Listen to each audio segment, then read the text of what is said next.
తృతీయాశ్వాసం. సైంధవుని చంపడానికి శ్రీకృష్ణుడు మార్గం చూపాడు అని విన్న ధృతరాష్ట్రుడు ఉలిక్కిపడ్డాడు. సంజయ, సైంధవుని పాండవులు నిర్జించారా, లేక ద్రోణుడు సైంధవుని రక్షించాడా, నాకు వివరంగా చెప్పు. సంజయుడు ధృతరాష్ట్ర మహారాజా, మరునాడు ధర్మరాజు వందిమాగదుల స్తోత్రపాఠాలతో నిద్రలేచి కాలకృత్యములు తీర్చుకుని పూజాదికములు ముగించి దానధర్మములు చేసి ఆ స్థాన మండపముకు వచ్చాడు. అప్పుడు అక్కడకు వచ్చిన శ్రీకృష్ణుని ధర్మరాజు సాదరంగా ఆహ్వానించి ఉచితాసనం చూపించాడు. భీముడు, నకుల సహదేవులు, సాత్యకి, ద్రౌపదేయులు, ఘటోత్కచుడు, ద్రుపదుడు, విరాటుడు, కేకయరాజులు మొదలైన వారు వారి ఆసనములో అలంకరించారు. అప్పుడు ధర్మరాజు శ్రీకృష్ణునితో, కృష్ణ, ఇప్పటి వరకు మాకు అన్ని విధాల నీ సహాయ సహకారాలు అందించావు. ఇప్పుడు ఈ ఆపద నుండి మమ్ము నీవే కాపాడాలి అన్నాడు. శ్రీకృష్ణుడు, ధర్మజ, ఈ రోజు అర్జునుడు రణరంగమున వీరవిహారం చేసి సైంధవుని వధించుట తథ్యం అని పలికాడు. ఇంతలో అక్కడకు వచ్చిన అర్జునుడు ముందు రోజు రాత్రి తాను కన్న కలను గురించి సభాసదులకు వివరించాడు. అది విన్న సభికులు విస్మయమందారు. తరువాత అందరూ యుద్ధసన్నాహాలు చేశారు. శ్రీకృష్ణుడు, అర్జునుడు, సాత్యకి అందరూ కలిసి అర్జునుడి శిబిరానికి వెళ్లారు. శ్రీకృష్ణుడు రథము ఎక్కి సారథిగా కూర్చున్నాడు. అర్జునుడు రథము ఎక్కి సాత్యకిని చూసి, సాత్యకి, మనకు మంచి శకునములు కనపడుతున్నాయి. ఈ రోజు నేను సైంధవుని వధించి నా శపథం నెరవేర్చుకుంటాను. సైంధవ వధ ఎంత ముఖ్యమో ధర్మరాజు రక్షణ అంత ముఖ్యమే. ద్రోణాచార్యుని ప్రతిజ్ఞ గురించి మనం ఆలోచించాలి. కనుక నీవు ధర్మరాజు రక్షణ బాధ్యత వహించాలి అన్నాడు. అర్జునుడి మాట మేర సాత్యకి ధర్మరాజు రక్షణకు వెళ్ళాడు అని సంజయుడు చెప్పగానే ధృతరాష్ట్రుడు, సంజయ, కుమారుని మరణం కలిగించిన శోకము కోపము కలగలసి మృత్యుదేవతగా వచ్చిన అర్జునుడిని కౌరవులు ఎలా ఎదుర్కొన్నారు? సైంధవుని ఇంట్లో ఆర్తనాదాలు వినపడుతున్నాయి. సంజయ, నేను, భీష్ముడు, ద్రోణుడు చెప్పిన మాటలు వినక కర్ణుడు, శకుని, దుశ్శాసనుని మాటలు విన్నాడు. సంధి చెడగొట్టాడు, తన వాళ్లందరినీ చంపుకుంటున్నాడు. శివుని ఓడించిన అర్జునుడితో వైరం పెట్టుకుంటున్నాడు. శ్రీకృష్ణుని చెలికానితో వైరం వద్దని చెప్పిన రాజ్యం మీద లోభంతో నా మాట వినలేదు. నేను చేయగలిగినది ఏమి అని వగచాడు. సంజయుడు, మహారాజా, గత జల సేతుబంధన మేలనయ్యా, మాయాజూదం నాడే నీవు అడ్డుకోవలసింది. సంధి ప్రయత్నంతో వచ్చిన శ్రీకృష్ణుడి మాటను ఆదరించి ఉండవలసినది. నీ తమ్ముడు పాండురాజు రాజ్యపాలన చేసి విస్తరించిన రాజ్యంలో భాగాన్ని అతడి కుమారులకు ఇవ్వడానికి నీకు అభ్యంతరం ఎందుకు? నీవు చేసిన పనికి నీ కుమారుని నిందించుట తగునా? లోకులు నిన్ను లుబ్ధుడు, అధర్మపరుడు అనక ఏమి చేస్తారు? నీ దుర్నీతికి తగిన ఫలితం అనుభవిస్తున్నావు. ఇందుకు కౌరవులేమి చేస్తారు? గాంధీవ ఘోష, పాంచజన్య తీవ్రధ్వని, కపిధ్వజ రెపరెపలు సహించుటకు దేవతలకు కూడా శక్యము కాదు. ఇక నీ కుమారులు ఎంత? యుద్ధారంభం. ద్రోణుడు రణరంగమున ప్రవేశించి శంఖం పూరించి సైంధవునితో ఇలా అన్నాడు.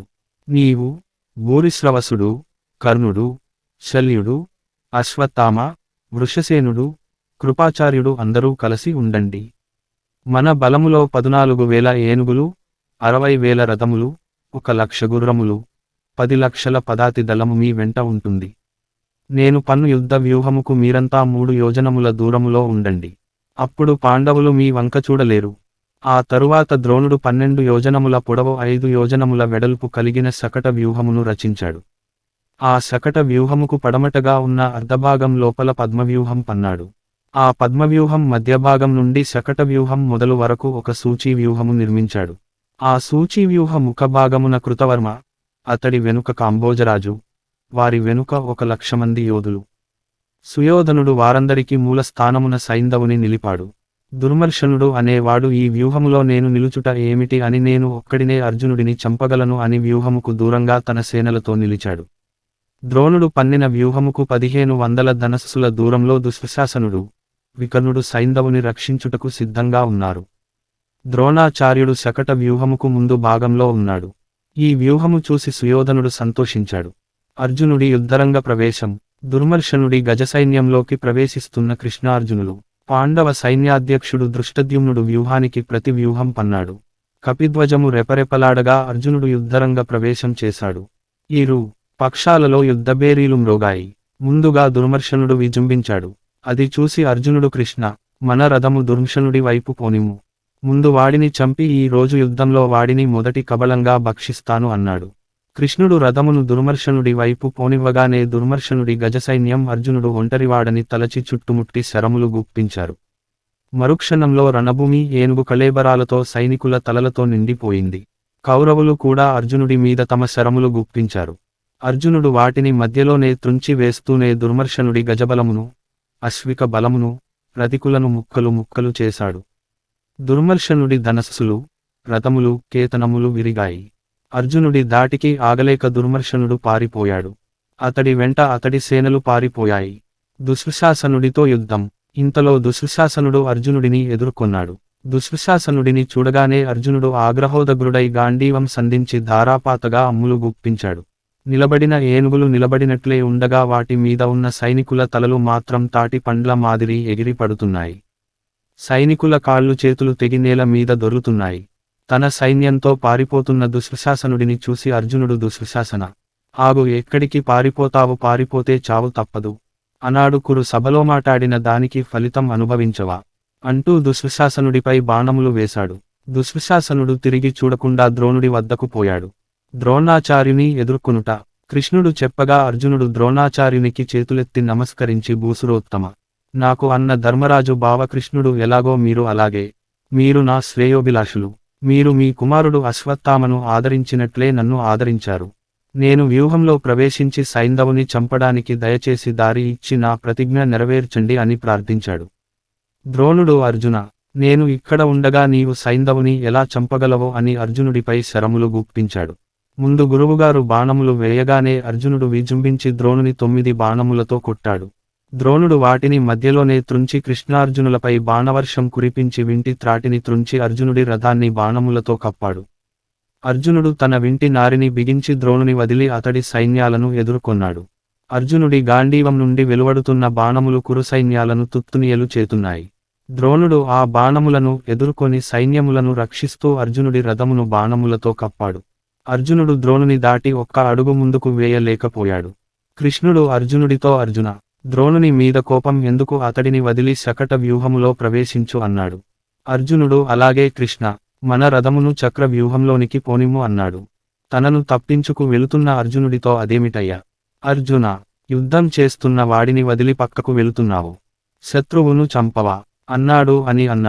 అర్జునుడు, ఆచార్య, మీరి నా గురువుగారు శత్రువు కాదు. అయినా మిమ్మలిని జయించడం ఈశ్వరుడికే సాధ్యం కాదు, నేనెంత అన్నాడు. అర్జునుడితో అతడి చక్రరక్షకులు యుధామన్యుడు, ఉత్తమౌజుడు వ్యూహంలోకి ప్రవేశించారు. అర్జునుడితో కౌరవ వీరులు పోరుట. కౌరవులతో పోరాడుతున్న అర్జునుడు. ముందుగా కృతవర్మ, కాంబోజరాజు, శృతాయువు అర్జునుడిని చూశారు. కృతవర్మ కృష్ణార్జునుల మీద 25 బాణములు వేశాడు. అర్జునుడు కృతవర్మ ధనస్సును విరిచి కృతవర్మ మీద 25 బాణాలు వేశాడు. కృతవర్మ మరొక విల్లు తీసుకుని అర్జునుడి గుండెలకు గురిపెట్టి 10 బాణములు వేశాడు. కృష్ణుడు అర్జునుడితో, అర్జున, కృతవర్మ మీద జాలి చూపకు, అతడిని చంపు అన్నాడు. వెంటనే అర్జునుడు కృతవర్మను మూర్ఛిల్లజేసి ముందుకు పోతున్నాడు. ఇంతలో కృతవర్మ లేచి అర్జునుడి చక్రరక్షకులను అడ్డుకున్నాడు. వారు కృతవర్మ విల్లును విరిచారు. కృతవర్మ మరొక విల్లు తీసుకుని ఉత్తమౌజుడు, యుధామన్యుల విల్లు త్రుంచాడు. వారు కృతవర్మ వేయు బాణములను అడ్డుకున్నారు. కృతవర్మ అర్జునుడిని వెంబడించలేకపోయారు. ముందుకు పోతున్న అర్జునుడిని శృతాయువు అడ్డుకుని అర్జునుడి పతాకము త్రుంచి కృష్ణారునులపై 90 బాణములు వేశాడు. అర్జునుడు కోపించి శృతాయువు విల్లు త్రుంచి గుండెలకు గురిపెట్టి 7 బాణములు వేశాడు. శృతాయువు మరొక విల్లు తీసుకుని అర్జుడి గుండెలకు గురిపెట్టి 9 బాణములు వేశాడు. అర్జునుడు శృతాయువు సారథిని చంపి, రథాశ్వములను చంపి, శరీరం అంతా తూట్లు పడేలా కొట్టాడు. శృతాయువు వరుణుడి కుమారుడు. ఆ గద అతడికి వరుణుడు ఇచ్చాడు. ఆ గద ధరించిన వాడు అజేయుడు, దానిని ఎవరి మీద ప్రయోగించినా వాడిని తప్పక చంపుతుంది.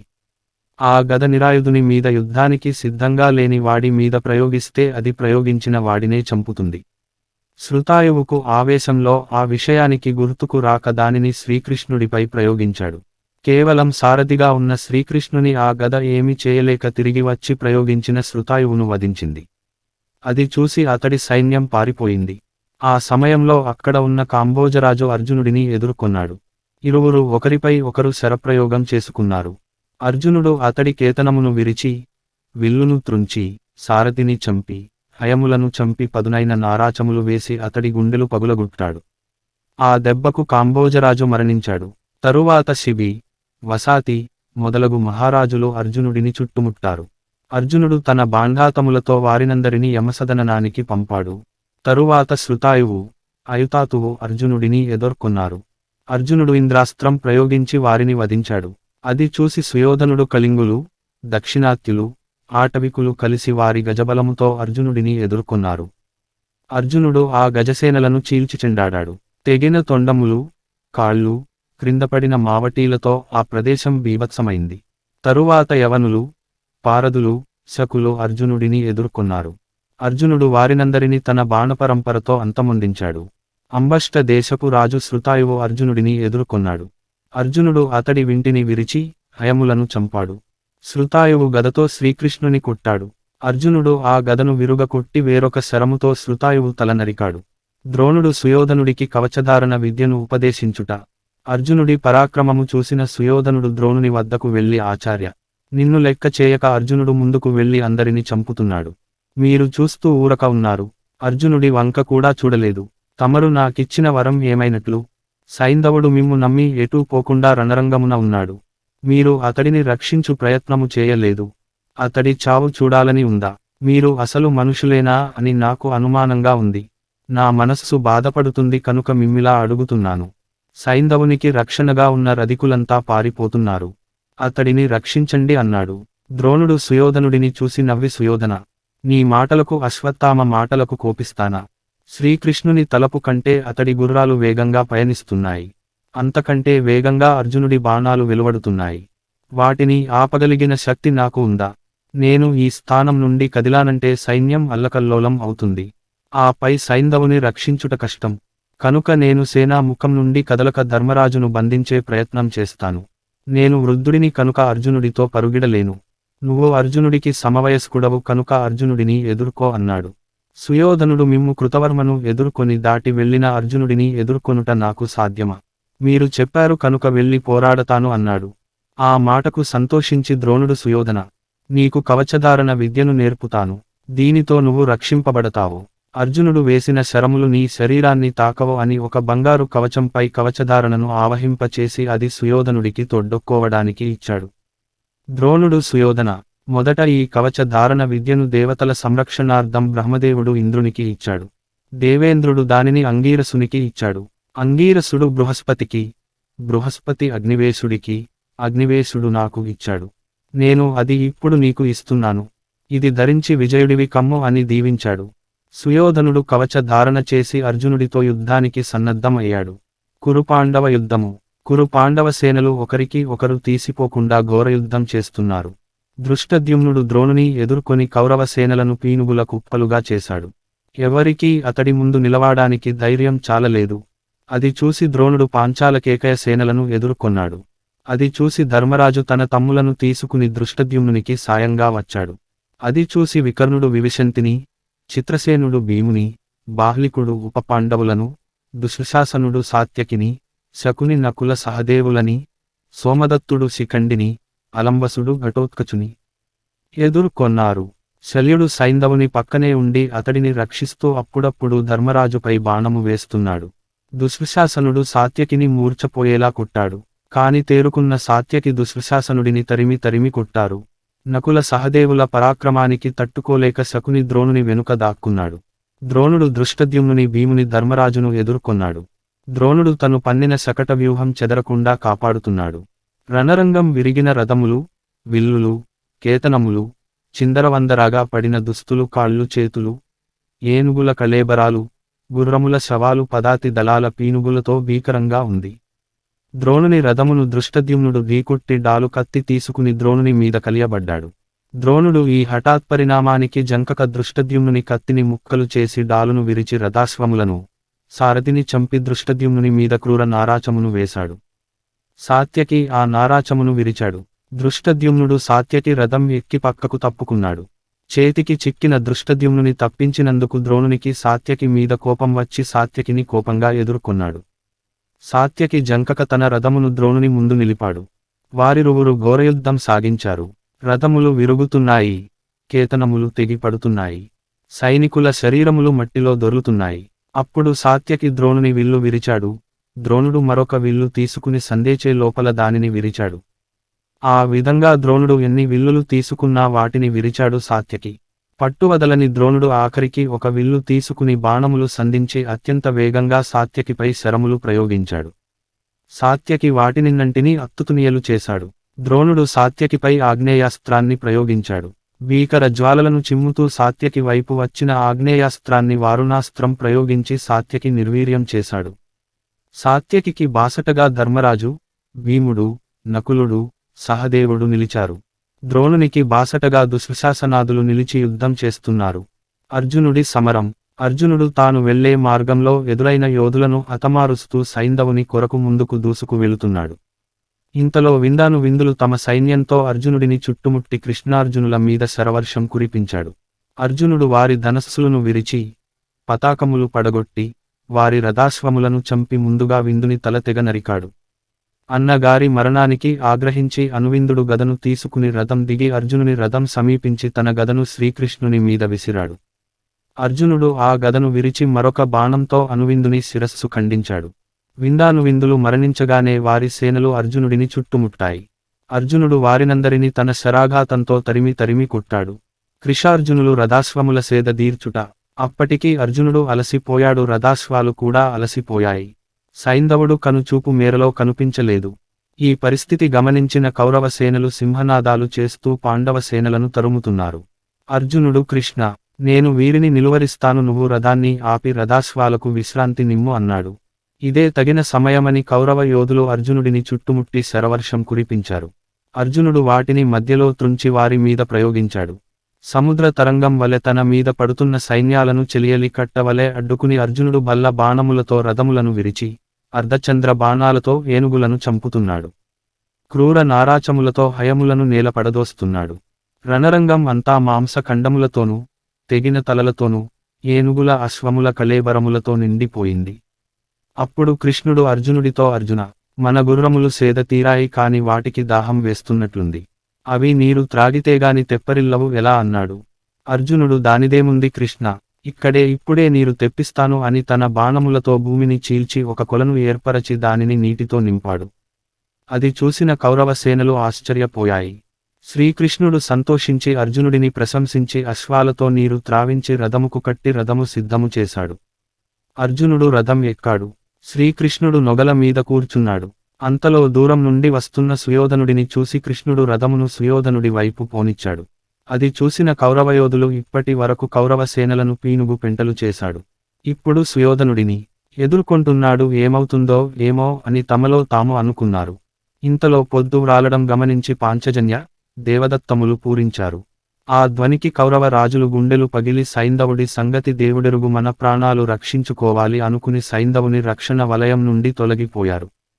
అర్జునుడు కృష్ణ, అడుగో సైంధవుడు, వాడికి చుట్టూ కృపాచార్యుడు, శల్యుడు, అశ్వత్థామ, బాహ్లికుడు, కర్ణుని కుమారులు రక్షణగా నిలిచి ఉన్నారు. వాడి చావు నా చేతిలో మూడింది. వీరంతా సైంధవుని రక్షించగలరా? వీరే కాదు, దేవతలు దండెత్తి వచ్చినా ఈ రోజు పొద్దువాలేలోపు వీడిని చంపి తీరుతాను అన్నాడు. అమిత ఔర్యంతో సైంధవుని వైపు వస్తున్న అర్జునుడిని చూసి కౌరవ యోధులు సైంధవునిపై ఆశలు వదులుకున్నారు. అర్జునుడు సింహనాదం చేశాడు. కృష్ణుడు సైంధవుని వైపు రథం పోనిచ్చాడు.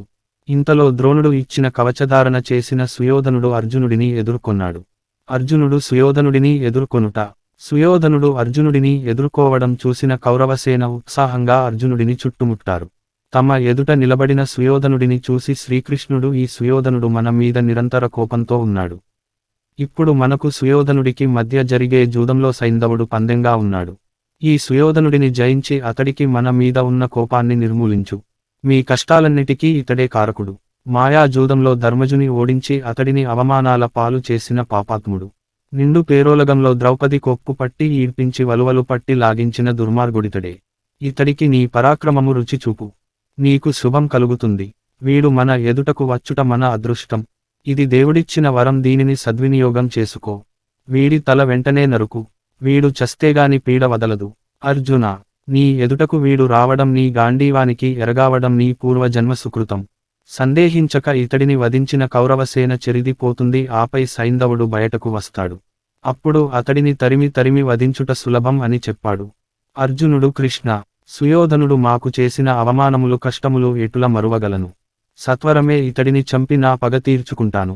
కృష్ణ, రథము సుయోధనుడి వైపు తిప్పు అన్నాడు. సుయోధనుడు కవచ ధారణతో లభించిన అమితమైన గర్వంతో అర్జునుడిని ఎదుర్కొన్నాడు.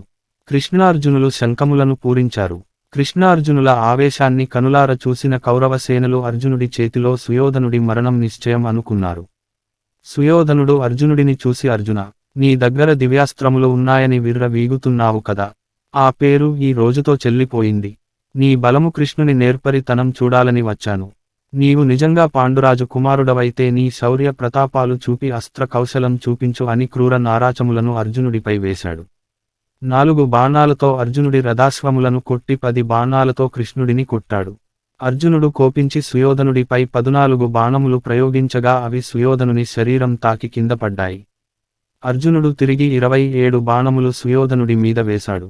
అవి కూడా సుయోధనుడి శరీరం తాకగానే పడిపోయాయి. ఇది చూసిన కృష్ణుడు అర్జున, ఏమిటి ఆశ్చర్యం, నీ చేతులలో బలం తగ్గిందా? నీ శరముల శక్తి చచ్చిపోయిందా? ఏమైంది, నిజం చెప్పు. నీ ఒక్కొక్క బాణం పిడుగుపాటు వలె శత్రువులను తనుమాడ కలిగినవే. నేడు ఇలా నిర్వీర్యం కావడం చూసిన నా మనసు కలత చెందుతుంది అన్నాడు. అర్జునుడు, కృష్ణ, నా చేతిలో బలం తగ్గలేదు, శరముల వేడి తగ్గలేదు. ద్రోణుడు సుయోధనుడికి కవచధారణ శక్తి ఇచ్చాడు. కవచధారణ విద్య ద్రోణుడికి మాత్రమే తెలుసు. అతడు దానిని నాకు మాత్రమే నేర్పాడు. ఇప్పుడు సుయోధనునికి ఇచ్చాడు. ఆ కవచమును భేదించుట ఎవరికీ శక్యము కాదు. సుయోధనుడు కవచం తొడుకున్నాడు కాని దానిని గురించి తెలియదు. చూస్తుండు నా గాంధీవంతో కవచధారణ చేసినప్పటికీ సుయోధనుడిని ముప్పతిప్పలు పెట్టగలను. కృష్ణ అంగీరసుడు నిఖిల కవచ భేద్యము అనే అస్త్రాన్ని దేవేంద్రుడికి ఇచ్చాడు. దేవేంద్రుడు దానిని నాకు ఇచ్చాడు. అది ఎటువంటి కవచాన్నైనా భేదిస్తుంది. నేను సుయోధనుడి కవచాన్ని ఈ మహాస్త్రంతో చీలుస్తాను అన్నాడు. అని వెంటనే అర్జునుడు సుయోధనుడిపై ప్రయోగించడానికి అస్త్రాన్ని సంధించి మంత్రాన్ని జపించాడు. అది గమనించిన అశ్వత్థామ రానున్న ప్రమాదాన్ని గ్రహించి ప్రయోగించక మునుపే బాణాన్ని వేసి దానిని ముక్కలు చేశాడు. అర్జునుడు కృష్ణుని వంక చూసి, కృష్ణ, అశ్వత్థామ మహాస్త్రాన్ని నిర్వీర్యం చేశాడు. దానిని తిరిగి ప్రయోగించడం నాకే కీడు. కనుక నేనిక నా అస్త్రాలను నమ్ముకుంటాను అని అంటూ ఉండగానే సుయోధనుడు ఒక్కొక్కరిపై 9 బాణాల లెక్కన కృష్ణార్జునులపై వేశాడు. అర్జునుడు ఆగ్రహించి ఇక ఉపేక్షించి లాభం లేదనుకుని సుయోధనుని సారథిని, రథాశ్వములను చంపి కేతనమును విరిచి సుయోధనుడి అరచేతిలో బాణాలు నాటాడు. గాయపడ్డ సుయోధనుడు ఖిన్నుడై ఈ కవచం బాగా లేదని దానిని విడిచి మరొక కవచం తొడుకున్నాడు. ఇది చూసిన కౌరవ యోధులు అర్జునుడిని చుట్టుముట్టారు. అర్జునుడు కౌరవ వీరులను ఎదుర్కొనుట. అర్జునుడు కౌరవ సేనలను తనుమాడసాగాడు. రథములు విరుగుతున్నాయి. అశ్వములు నేలకూలుతున్నాయి. ఏనుగుల కుంభస్థలములు పగులుతున్నాయి. సైనికుల తలలు బంతుల్లా తెగిపడుతున్నాయి. రణరంగం అంతా బీభత్సంగా తయారైంది. కౌరవ సైన్యం భయంతో పారిపోయింది. సింధురాజుకు రక్షణగా ఉన్న యోధులు సింహనాదం చేశారు. వారి ఉత్సాహం చూసి అర్జునుడు రథమును సుయోధనుడి వైపు పోనిచ్చాడు. సుయోధనుడికి రక్షణగా ఉన్న 8 మంది యోధులు అర్జునుడిని ఒక్కుమ్మడిగా ఎదుర్కొన్నారు. అర్జునుడు దేవదత్తమును పూరిస్తూ వారిని దాటి సైంధవుని వైపు పోతున్నాడు. అది గమనించి మిగిలిన వారు అర్జునుడి మీద శరవృష్టి కురిపించారు. అశ్వత్థామ రెచ్చిపోయి 73 బాణాలతో కృష్ణుని 3 బాణాలతో అర్జునుడిని కొట్టాడు. అర్జునుడి కేతనమును విరిచాడు. అర్జునుడు కోపించి 106 బాణములు అశ్వత్థామ మీద ప్రయోగించి 10 బాణములతో కర్ణుడిని కొట్టాడు. వృషసేనుడిపై 3 బాణములు ప్రయోగించి ఒకే ఒక బాణంతో శల్యుని విల్లు విరిచాడు. శల్యుడు వేరొక విల్లు తీసుకుని అర్జునుడి మీద 7 బాణములు ప్రయోగించాడు. కర్ణుడు 3 బాణములు, భూరిశ్రవసుడు వృషసేనుడు తలా 5 బాణములు, కృపాచార్యుడు 10 బాణములు, అశ్వత్థామ 60 బాణములు అర్జునుడి మీద ప్రయోగించాడు. అనేక దివ్యాస్త్రాలు అర్జునుడి మీద ప్రయోగించారు. సైంధవుడు వారి చాటున నిలబడి 73 బాణములు అర్జునుడిపై వేశాడు. అది చూసిన అర్జునుడికి ఏడుపు నవ్వు ఏకకాలంలో కలిగాయి. అర్జునుడు కర్ణుడి మీద 12 బాణములు, అతడి కుమారుని మీద 3 బాణములు వేశాడు. ఒకే ఒక బాణంతో శల్యుని విల్లు తుంచి 9 బాణములతో శల్యుని కొట్టాడు. 3 బాణములతో భూరిశ్రవసుని, 8 బాణములతో అశ్వత్థామను, 22 బాణములతో కృపాచార్యుని కొట్టాడు. మరొక 22 బాణాలతో అశ్వత్థామ శరీరం అంతా గుచ్చాడు. సైంధవుడు కనిపించినప్పుడల్లా అతడి మీద బాణప్రయోగం చేస్తున్నాడు.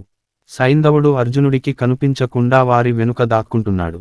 కౌరవ సైన్యం ఒకరికి ఒకరు ధైర్యం చెప్పుకుని ఒకటిగా చేరి అర్జునుడిని చుట్టుముట్టారు. అర్జునుడు వారిని తన బాణములకు వెరగా వేశాడు. కౌరవ పాండవ సమరం. ధర్మరాజు ద్రోణుడు ఉన్న రణరంగమున పరిస్థితి భయంకరంగా ఉంది. యుద్ధం ఘోరంగా సాగుతుంది. బృహత్క్షత్రుడిని క్షేమదూర్తి, దృష్టకేతుడిని వీరధ్వనుడు, నకులుడిని కర్ణుడు, సహదేవుడిని దుర్ముఖుడు, సాత్యకిని వ్యాఘ్రదత్తుడు ఎదుర్కొని యుద్ధం చేస్తున్నాడు. శల్యుడు మాత్రం అటు శకట వ్యూహం నుండి పద్మవ్యూహం వరకు అటూ ఇటూ తిరుగుతూనే మధ్యలో ఉపపాండవులతో యుద్ధం చేస్తున్నాడు. అలంబసుడు భీముని ఎదుర్కొన్నాడు. ద్రోణాచార్యుడు ధర్మరాజును ఎదుర్కొన్నాడు. ధర్మరాజు ద్రోణాచార్యుని శరీరంపై 90 బాణములు గుచ్చాడు. ద్రోణుడు ధర్మరాజు గుండెలకు గురిపెట్టి 25 బాణాలు వేశాడు. ద్రోణుడు తన బాణములతో ధర్మరాజు రథమును ముంచెత్తాడు. ధర్మరాజు ద్రోణుడు వేసిన బాణములు నిర్వీర్యం చేశాడు. ద్రోణుడు కోపించి ధర్మరాజు విల్లును త్రుంచాడు. అది చూసిన వారంతా ఈ రోజు ద్రోణుని చేతిలో ధర్మరాజు బందీ అయ్యాడు అనుకున్నారు. ధర్మరాజు వేరొక విల్లు అందుకుని ద్రోణుడు వేసిన బాణాలన్నింటినీ త్రుంచి వెంటనే ద్రోణుని మీద శక్తి ఆయుధాన్ని వేశాడు. ధర్మరాజు ప్రయోగించిన శక్తి ఆచార్యుని దహిస్తుంది అని అందరూ అనుకున్నారు. ద్రోణుడు బ్రహ్మాస్త్రంతో శక్తి ఆయుధాన్ని అడ్డుకుని నిర్వీర్యం చేసి శక్తి ఆయుధాన్ని ధర్మరాజు మీద వేశాడు. శక్తి ఆయుధము ధర్మరాజు వైపు దూసుకు వస్తుంది.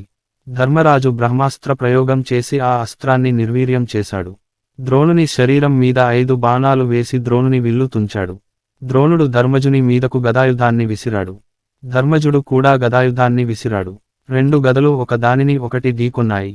ద్రోణుడు ధర్మజుని రథం విరుగకొట్టాడు. ధర్మజుడు విరిగిన రథం దిగి నిస్సహాయుడై చేతులు జోడించాడు. ద్రోణుడికి దయారసం పెల్లుబుకింది. ధర్మజుని చంపడానికి మనస్కరించక ఆ కోపం చల్లారడానికి పాండవ సైన్యాలను కసితీర చంపాడు. ఇది చూసి అందరూ ధర్మజుని ద్రోణుడు బందీ చేస్తాడు అనుకునేంతలో ధర్మరాజు పరుగున వెళ్లి సహదేవుడి రథం ఎక్కాడు. సహదేవుడు ధర్మరాజును తీసుకుని దూరంగా వెళ్లాడు. క్షేమదూర్తి అనేవాడు బృహత్క్షత్రుని వింటిని త్రుంచాడు. అతడు వేరొక వింటిని తీసుకుని క్షేమదూర్తి రథాశ్వాలను చంపి అతడి రథాశ్వములను చంపి కేతనమును త్రుంచి మరొక బాణముతో క్షేమదూర్తి తలను నరికాడు. ఇంతలో త్రిగర్త దేశాధిపతి వీరధ్వనుడు దృష్టకేతు ధనస్సు విరిచి మరొక బాణంతో తల నరికాడు. సహదేవుడు తిరిగి వచ్చి సుయోధనుడి తమ్ముడు దుర్ముఖుని ఎదుర్కొని అతడి రథాశ్వములను సారథిని చంపి అతడి శరీరం మీద 5 బాణములు గుచ్చాడు. దుర్ముఖుడు పక్కన ఉన్న త్రిగర్త రాకుమారుడు నిరమిత్రుడి రథము ఎక్కి పారిపోయాడు. అది చూసి పాండవ సైన్యం హర్షధ్వానాలు చేసింది. సహదేవుడు అప్పుడు కూడా వారిని వదలక నిరమిత్రుడిని తరిమి చంపాడు. నకులుడితో తలపడిన వికర్ణుడు ఎక్కువసేపు నిలువలేక పారిపోయాడు. సాత్యకితో తలపడిన వ్యాఘ్రదత్తుడు సాత్యకిని శరవర్షంలో ముంచాడు. కోపించిన సాత్యకి వ్యాఘ్రదత్తుని సారథిని రథాశ్వములను చంపి వ్యాఘ్రదత్తుని తల నరికాడు. శల్యుడు ద్రౌపదీ సుతులను ఎదుర్కొని ఒక్కొక్కరిని 5 బాణాలతో నొప్పించాడు. ఉపపాండవులందరూ శల్యుని ఒక్క మారుగా చుట్టుముట్టారు. అర్జునుడి కుమారుడు శల్యుని రథాశ్వములను చంపాడు.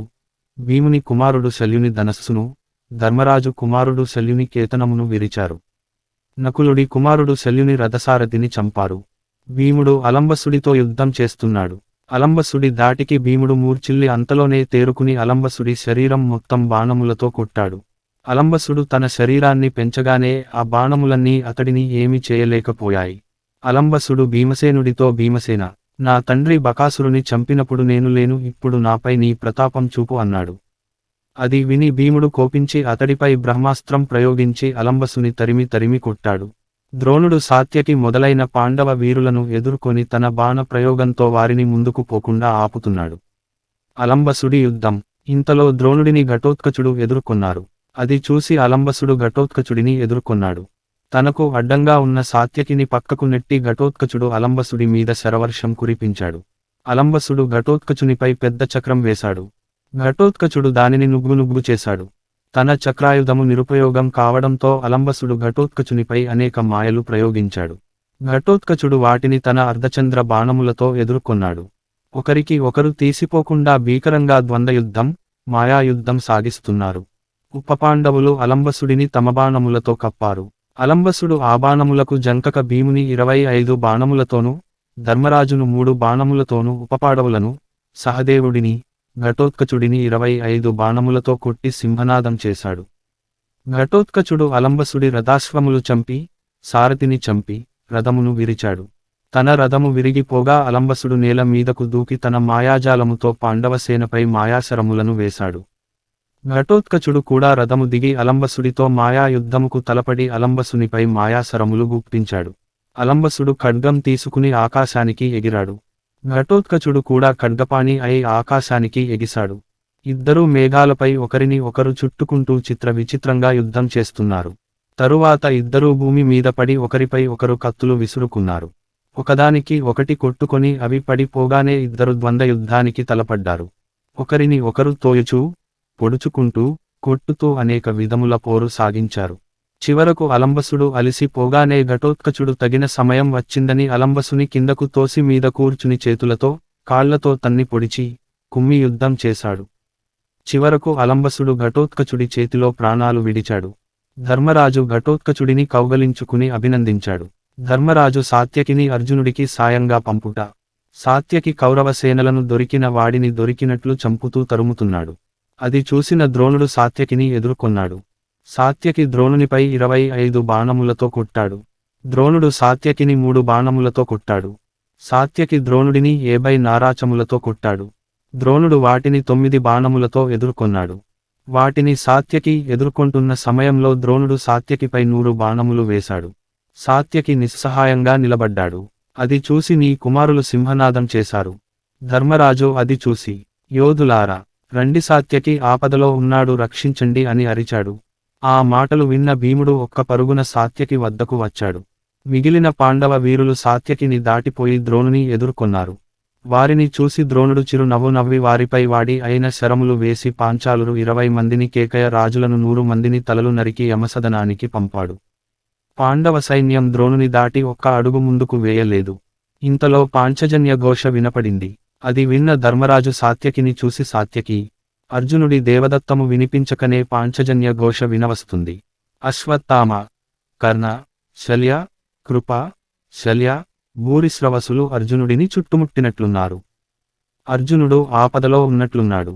ఈ సమయంలో నాకు నీవు తప్ప ఎవరూ లేరు. నీవు వెళ్ళి అర్జునుడిని కాపాడు అన్నాడు. సాత్యకి ధర్మజునితో, నీవు చెప్పినది సత్యము. కాని అర్జునుడు నన్ను నీ రక్షణకై నియోగించి, సాత్యకి, నేడు శకునము బాగుంది. నేను సైంధవుని వధించడానికి వెళుతున్నాను. నీవు నా బదులుగా ధర్మజుని రక్షిస్తూ ఉండు. సైంధవ వధ ఎంత ముఖ్యమో ధర్మజుని రక్షణ అంత ముఖ్యము. నా పక్కన కృష్ణుడు ఉన్నట్లు నీవు ధర్మజుని పక్కన ఉండు అన్నాడు. ద్రోణుడు మిమ్ము బంధించాలని చూస్తున్నాడు. ద్రోణుడు తమను బంధిస్తే అర్జునుడు సైంధవుని వధించినా ఏమి ప్రయోజనం? శ్రీకృష్ణుడు తోడుగా ఉన్నంత వరకు అర్జునుడికి భయం ఏమీ లేదు. కనుక నేను మిమ్ము విడిచి వెళ్ళలేను అన్నాడు సాత్యకి. ధర్మరాజు, సాత్యకి, నీవు చెప్పినది యథార్థమైనా నీవు ఇప్పుడు అర్జునుడికి సాయంగా వెళ్లడం యుక్తమైనదిగా నాకు అనిపిస్తుంది. అర్జునుడు క్షేమముగా ఉంటేనే మనకందరికి రక్షణ. కనుక నీవు నా మాట కాదనక అర్జునుడికి సాయంగా వెళ్ళు. నాకు ఇక్కడ ద్రోణుని చంపడానికే పుట్టిన దృష్టద్యుమ్నుడు, విరాటరాజు, ద్రుపదుడు, ఉపపాండవులు, కేకయరాజులు, శిఖండి ఇంకా యోధులనేకులు ఉన్నారు. నాకేమీ భయం లేదు అన్నాడు. ధర్మజుని మాటకు బదులు చెప్పలేక సాత్యకి భీముని ధర్మజునికి రక్షణగా ఉంచి ధర్మజుని అనుమతి పొంది సైంధవుని చంపి విజయుడినై తిరిగి వస్తానని ప్రతిజ్ఞ చేసి అర్జునుడికి సాయంగా వెళ్ళాడు.